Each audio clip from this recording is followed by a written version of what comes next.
Olá, eu sou Priscila Silvério e este é o programa Manchetes Online. E hoje nós estamos recebendo o Dr. Ariel de Castro Alves, especialista em segurança pública e direitos humanos, e o deputado Raul Marcelo, líder do PSOL. Vamos às manchetes? No Brasil, 75% das adolescentes que têm filhos estão fora da escola.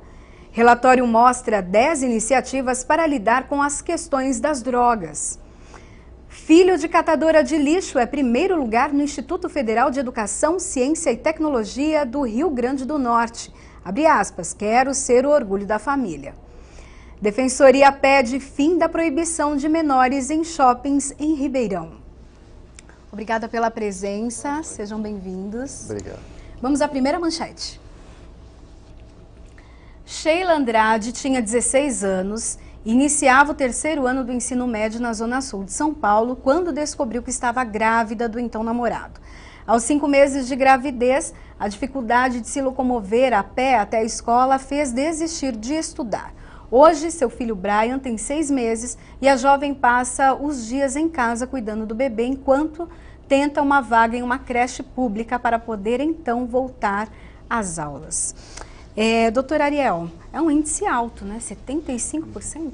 Primeiro, boa noite a você, Priscila. Boa noite ao meu amigo deputado Raul Marcelo. É um prazer participar aqui do programa com ele também. Na verdade, isso mostra a situação, né, de adolescentes que acabam tendo filhos, né, uma gravidez muitas vezes precoce e depois não conseguem mais estudar nem trabalhar.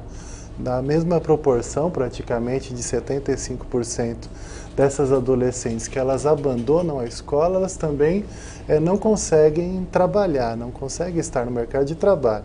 Algumas nem poderiam estar porque têm menos de 16 anos e já têm filhos. Outras, aos 16, poderiam estar no mercado de trabalho, mas também não têm condições exatamente pela falta de vagas nas creches. Hoje no Brasil, só 20% das crianças de 0 a 3 anos têm vaga nas creches. Então, é uma demanda, um déficit enorme. Só em São Paulo, na capital, são 190 mil crianças à espera, na fila de espera das creches, isso com base em cadastros dos conselhos tutelares e numa ação do Ministério Público. Inclusive, a Prefeitura foi condenada no ano passado pelo Tribunal de Justiça de São Paulo para que consiga aí ter pelo menos 160 mil vagas nesses próximos anos, até o fim do mandato do atual prefeito Fernando Haddad, o que é muito difícil que ele dê conta dessa tarefa de cumprir exatamente o que prevê essa sentença judicial. Então esse é um drama, muitas vezes essas mães elas são acusadas até de negligência, são denunciadas no Disque 100, a maioria hoje das denúncias que chegam no Disque Denúncia 100 do próprio governo federal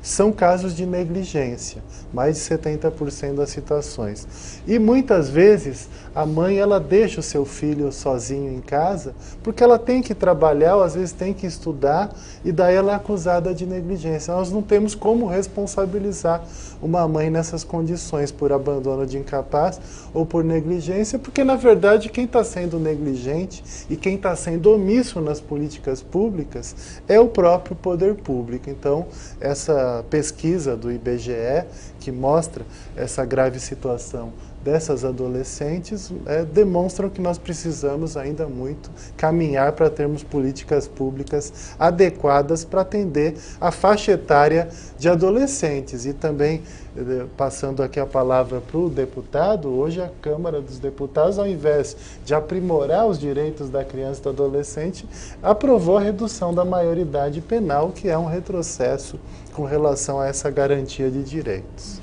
Deputado, eu queria que o senhor comentasse também sobre essa manchete. Primeiro, é um prazer. Obrigado pelo convite, os funcionários da TV da Assembleia, você, Priscila. Queria dizer que é uma satisfação estar aqui com o Ariel. Conheço o Ariel já de longa data, né, Encontro de amigos. nessa luta. Então, que grata surpresa. Eu não sabia que era o Ariel Castro, o doutor Ariel, que estaria aqui nessa luta em defesa dos direitos humanos no Brasil e em particular aqui no estado de São Paulo, né? A primeira questão é que o Brasil tem caminhado para uma visão muito conservadora, não é? E as religiões têm um papel muito ruim nesse sentido, não é?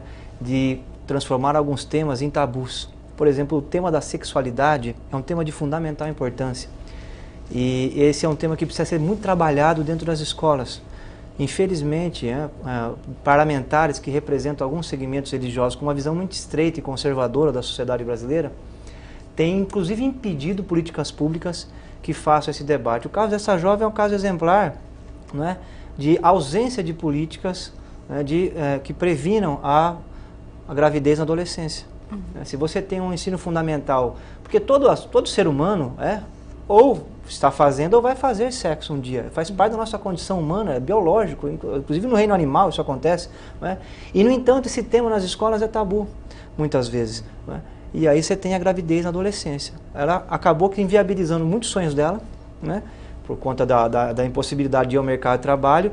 E aí a outra ponta que é o Estado não promove a conscientização, né? A prática segura de sexo, orientação dos jovens, por conta dessa visão de tabu, e ao mesmo tempo não dá condições para que esse jovem que não pôde se prevenir na adolescência em particular, mas também na idade mais avançada, tenha a condição de colocar essa criança numa creche. Então, e hoje as prefeituras, infelizmente, no Brasil, estão todas com o orçamento no teto.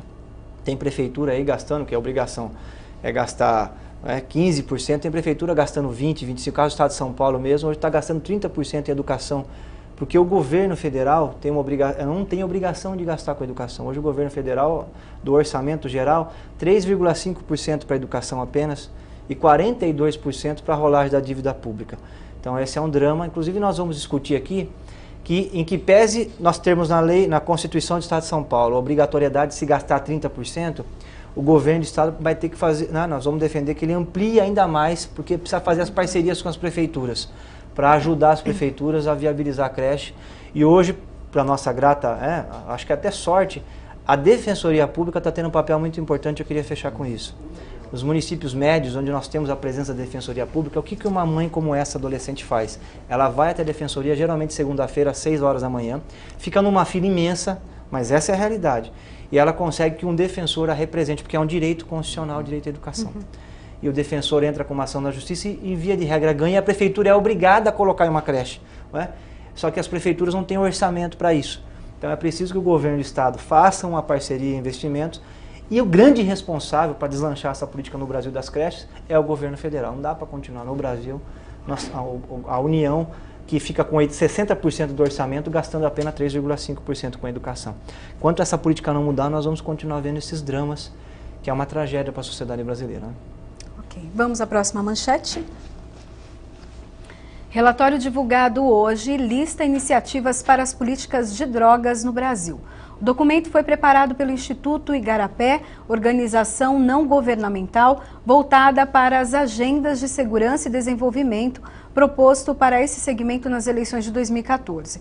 Segundo a pesquisadora Ana Paula Pellegrino, o relatório mostra que, apesar da política nacional ainda ser prioritariamente voltada ao combate às drogas, há iniciativas que buscam outra resposta para lidar com os usuários, que abrangem ações nas áreas da saúde, prevenção e redução de danos.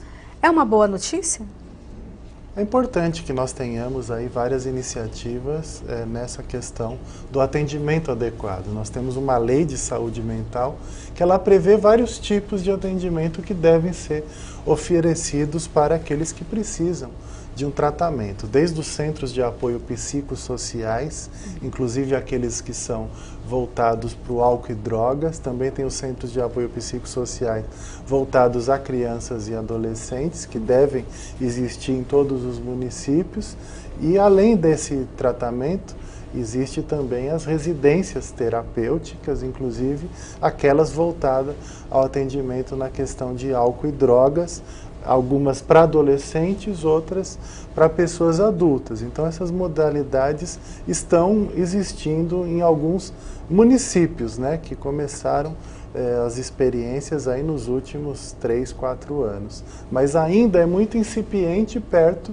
do que nós precisamos enquanto políticas públicas para o enfrentamento da questão das drogas. A Cracolândia está aí mostrando que é um drama que não foi superado, que apesar de uma iniciativa interessante da própria Prefeitura de São Paulo, o programa Braços Abertos, que visa dotar o poder público de vínculos com aquelas pessoas, né, tratá-las de uma forma mais digna para, a partir disso, elas estabelecerem vínculos com os assistentes sociais, com as equipes da área de saúde da Prefeitura, para depois serem encaminhadas para programas adequados. Apesar dessa iniciativa, que inclusive é listada também nesse relatório, nós ainda precisamos caminhar muito mais. Nós precisamos, é claro que nós tivemos no passado grandes equívocos no tratamento de saúde mental. O deputado vem de Sorocaba, por exemplo, onde tivemos grandes manicômios. Até recentemente a Clínica Vera Cruz foi denunciada como um dos piores lugares de atendimento de pessoas com distúrbios psiquiátricos ou com dependência de drogas. Então, superamos a fase dos manicômios no Brasil, mas hoje nós ainda não temos uma política pública que dê conta para atender aquelas pessoas que no passado foram mal atendidas nos manicômios. Nós temos boa parte da população de rua, pessoas que precisariam de um tratamento adequado psiquiátrico ou na questão de drogas. Também crianças e adolescentes que estão hoje vivendo nas ruas pela falta de um atendimento adequado na rede pública de saúde. Nós precisamos desde ter clínicas de internação que sejam adequadas para casos excepcionais, que a própria lei prevê, mediante laudos médicos e mediante decisão judicial, podem ocorrer casos excepcionais de internação compulsória, mas que não podem ser aplicados da forma que muitas vezes alguns governos têm interpretado, como no caso do Rio de Janeiro, que sai recolhendo as pessoas à força e internando.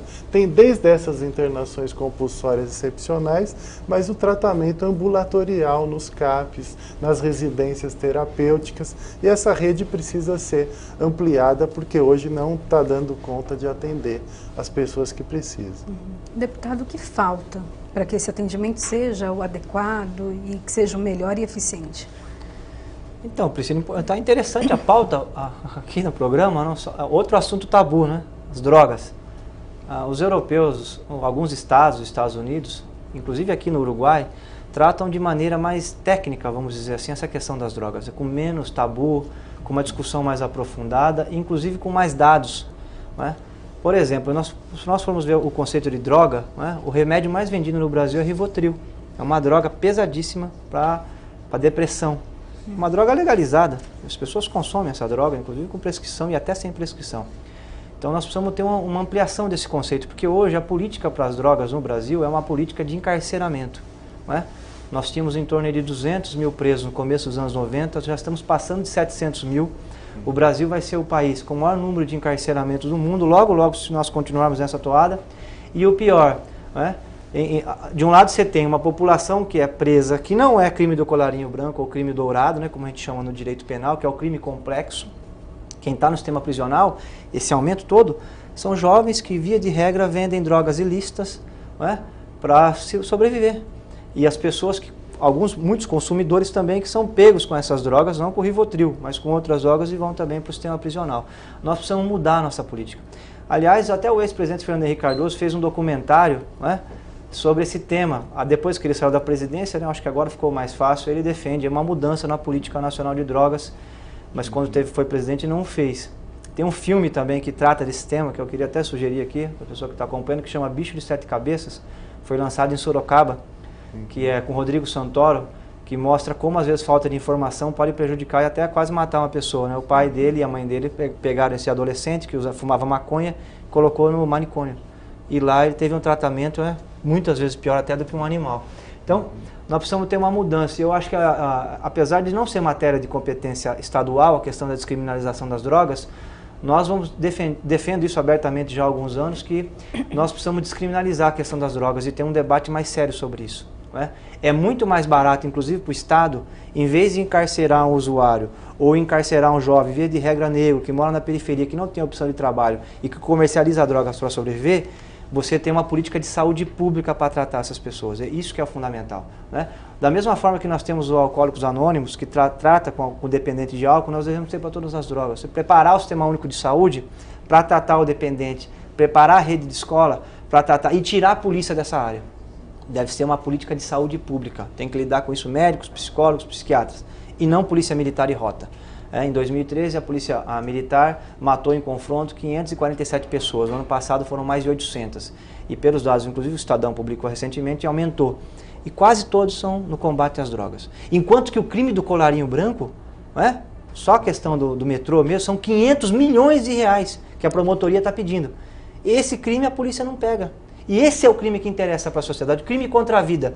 No Brasil, só 5% dos homicídios são investigados e chegam a bom termo, ou seja, a pessoa que matou dolosamente é responsabilizada. Então nós temos um equívoco profundo na política de segurança pública. Na minha avaliação hoje, as drogas no Brasil, elas viraram meio que bode expiatório para a política de segurança pública. Nós precisamos tirar as drogas da política de segurança pública, colocar no seu devido lugar, que é saúde pública, e a segurança pública vai cuidar do quê? Crime contra a vida, que é o nosso maior patrimônio, e crime do colarinho branco. Polícia Militar, fundir com a Civil e investigar o crime organizado. Começando aqui por São Paulo, inclusive a Sabesp e o metrô, que tem bastante dinheiro aí que já foi desviado. Então, eu acho que é por aí que nós devemos fazer. Porque enquanto a gente não mexe, a gente continua com a criminalização e jogando esse adolescente, que é um doente, no sistema prisional.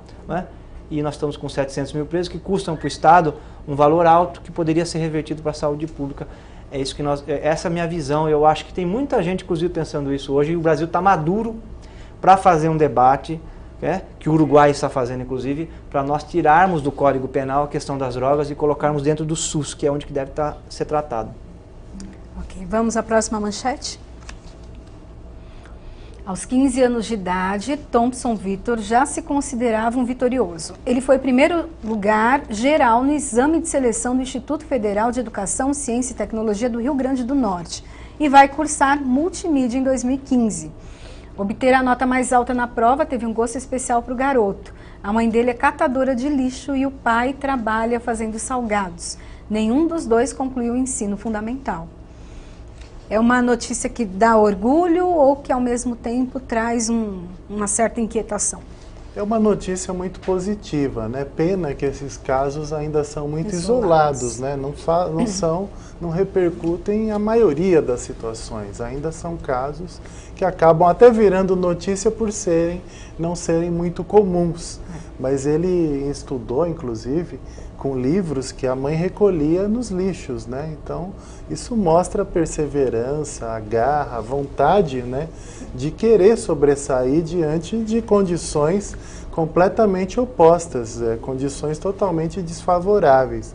Então, no mesmo dia em que nós temos o Congresso Nacional, na Comissão de Constituição e Justiça, aprovando a redução da maioridade penal, vai totalmente contra esse tipo de notícia. Isso mostra exatamente quando o jovem tem oportunidade, ele tem condições de sobressair. Então é necessário que nós possamos investir mais na nossa juventude. O Brasil ainda não tem uma política nacional voltada aos adolescentes e jovens. Boa parte deles estão fora dos estudos e do mercado de trabalho. O Instituto de Pesquisas Econômicas Aplicadas, ele estima que 20% da população juvenil de 16 a 25 anos são considerados nem estudam e nem trabalham.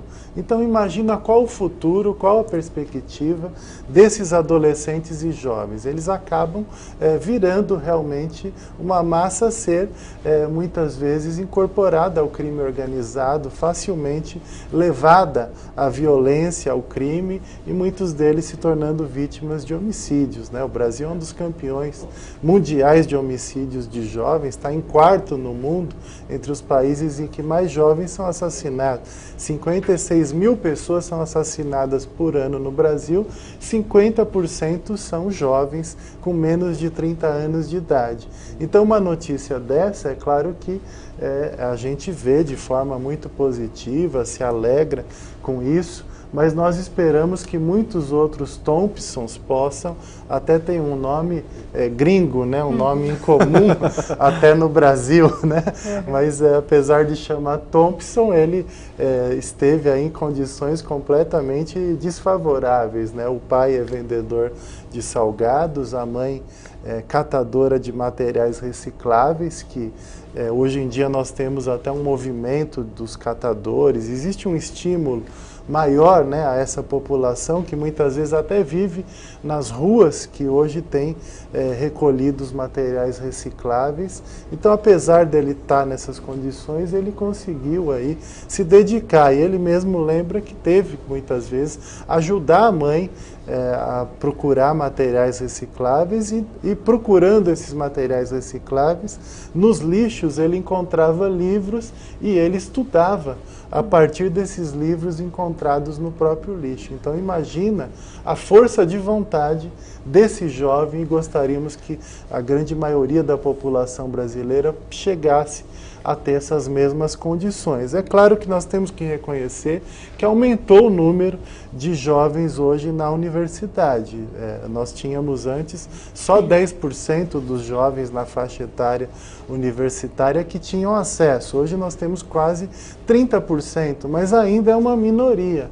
A minoria dos jovens brasileiros com mais aí de 18 anos de idade é que consegue chegar numa universidade. Muitos dos jovens ainda são excluídos do próprio ensino médio, do ensino técnico. Então o Brasil ainda precisa investir muito mais na educação, na profissionalização dessa juventude. Deputado, sobre essa manchete. Tem uma música do Mano Brown, do grupo do Racionais, que fala que até no lixão às vezes nasce flor, né? Isso mostra que nas situações improváveis um jovem conseguiu, não é, o que às vezes muitas pessoas que até têm renda e têm o material à disposição, estrutura familiar, não conseguem. Agora é uma exceção, né? Uma raríssima exceção. Sim. O Brasil é um país, infelizmente, né, que condenou uma parcela do nosso povo a uma vida de humilhações, né? Uma parcela enorme do nosso povo a uma vida de humilhação, inclusive com um horizonte rebaixado de perspectiva, onde sobreviver é a única visão de futuro, né? E esse caso é um exemplo disso, né? E um exemplo, vamos dizer assim, uma exceção a esta regra de uma parcela do nosso povo. Infelizmente, a maioria dos filhos das pessoas que vivem de pegar o material reciclável vão estar condenados, né, a no limite ter um trabalho precário, né, ir para o tráfico de drogas, habitar aí de forma sazonal o sistema prisional, ou as unidades antiga FEBEM, agora unidades da Fundação Casa. Né? O que era possível fazer? É possível reverter isso? A grande pergunta que se faz é essa, né? Porque nós precisamos olhar para frente. A questão é possível se reverter isso, porque o Brasil é um país muito rico, um país de dimensões continentais com uma população pequena. Nós somos 200 milhões de habitantes, num território imenso, repleto de recursos naturais. Né? Está faltando água aqui em São Paulo, mas tem muita água potável aqui em São Paulo. Isso é falta de planejamento só, não é porque a natureza não quis, né, ou não permitiu que nós tivéssemos recursos aqui. Então, o que nós precisamos fazer no Brasil para que esses casos não sejam exceção e sim regra, é fazer com que a criança, né, quando já 3, 4 meses, ela possa estar numa creche tempo integral, com professores bem pagos, né, remunerados, depois pré-escola tempo integral, com almoço, café da manhã, almoço, café da tarde e jantar, ir para casa, porque os países que conseguiram se desenvolver são países que fizeram uma estrutura educacional para fazer aquilo que a família não consegue fazer. Que essa família é um tecido familiar esgarçado, né? Uma mãe que cata material reciclável, com certeza fica o dia inteiro fora de casa. Esse menino, por algum motivo, ele não ficou na rua. Ele conseguiu, né, ficar lendo os livros, mas é uma exceção. Sim. A regra é o quê? É esse adolescente que fica em casa, geralmente com vários outros irmãos, ficar na rua o dia todo. E aí não ser educado, né, não conseguir ter esse acesso ao conhecimento acumulado da humanidade. E ter acesso aí a outras coisas, principalmente a questão das drogas. Então o Estado tem que cumprir esse papel, que nas famílias de classe média, mesmo que a escola seja ruim, isso já tem estudo que comprova isso, né, a criança aprende em casa. Por quê? Porque tem livro na casa. Eu já fiz muitas reuniões em bairros e é uma tristeza, Priscila. Você vai na reunião numa casa da pessoa, não tem nada escrito na casa da pessoa, porque não tem a cultura educacional. Entendeu? Então, o Estado precisa cumprir essa função, que as famílias de classe média são os conhecimentos ocultos, né? O professor Gessé de Souza chama isso. Que a família de classe média, às vezes, o filho até estuda uma escola pública, mas em casa o pai tem o hábito de leitura, tem jornal em casa, tem revista, o pai assiste o jornal, esse programa aqui assiste, debate, discute, então o filho acaba que aprendendo e gostando do hábito de leitura. Isso, infelizmente, a nossa juventude não consegue ter uma parcela grande, né? A família não consegue cumprir esse papel. Aí o Estado precisa entrar. E o Estado precisa fazer o quê? precisa dar condições para que essa criança fique na creche, na pré-escola, no ensino fundamental, no colégio e, se quiser, faça uma universidade ou um colégio técnico. Né? É isso que o Estado precisa. E o dia inteiro. Então, é o grande desafio. O Japão saiu da Segunda Guerra e investiu 20% da riqueza do país em educação, durante 20 anos. Agora eles começaram a diminuir o investimento. Né? O governo federal gasta do orçamento 3,5%. Né? É difícil a gente ter um sistema educacional que cumpra o papel da família para que o caso do Thompson não seja uma exceção e sim uma regra. Né? Bom, agora nós vamos para a última manchete, nosso tempo é curtinho, precisar de um comentário rápido. A Defensoria Pública de Ribeirão Preto entrou com recurso no Tribunal de Justiça de São Paulo, pedindo a extinção da sentença que proíbe a entrada de menores de 15 anos desacompanhados dos responsáveis legais aos finais de semana e no shopping Santa Úrsula e Ribeirão Shopping. A medida foi expedida na última sexta-feira e vem causando polêmica na cidade. É importante essa atuação, o deputado já tinha falado do trabalho que a Defensoria Pública vem fazendo em São Paulo.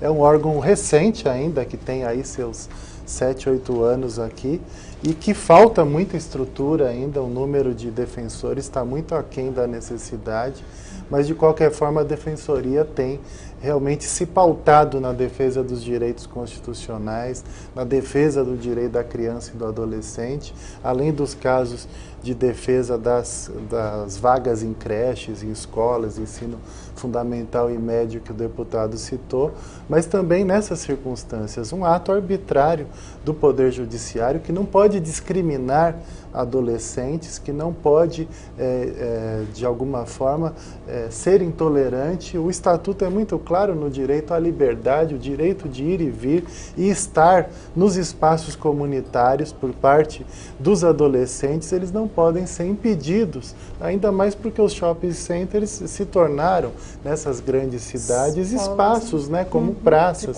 espaços públicos de convivência, espaços que os jovens se encontram, e isso precisa ser devidamente garantido. A justiça lá já mudou, depois a proibição que era para quem tem menos de 15 que tivesse desacompanhado passou para quem tem menos de 13. Então, a partir dessa ação da Defensoria, o juiz, de alguma forma, já revisou uma parte da sua decisão. Esperamos que ele possa revogar essa decisão que nós entendemos arbitrárias, que é o mesmo caso dos rolezinhos que foram discutidos no ano passado com muita intensidade. Nós não podemos aceitar que jovens negros, pobres, moradores da periferia, sejam impedidos de entrar em locais públicos. Deputado? Eu assino embaixo o que o Ariel disse.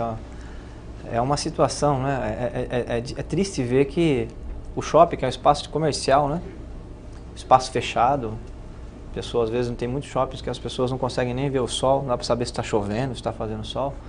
Não é? Seja hoje um espaço, acabou se transformando num espaço público prioritário, né? Por conta da falta de políticas públicas nas praças, nos parques, que inclusive é um traço brasileiro, viu? Porque você vai para o Chile, para a Argentina, para o Uruguai, até para o Paraguai, você tem o hábito e a preservação do espaço público, praça, parques, não é?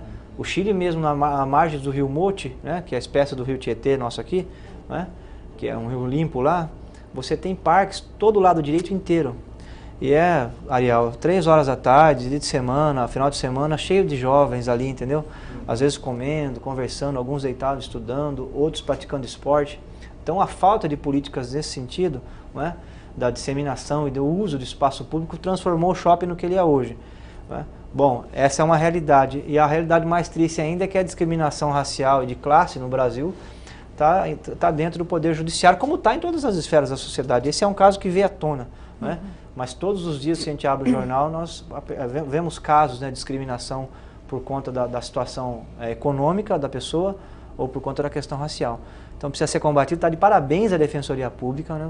Vou dizer aqui, deixar de público aqui que eu estava deputado na época que saiu a Defensoria Pública e nós vamos fazer uma defesa grande para ampliação da Defensoria, porque ela não está presente ainda em muitos municípios.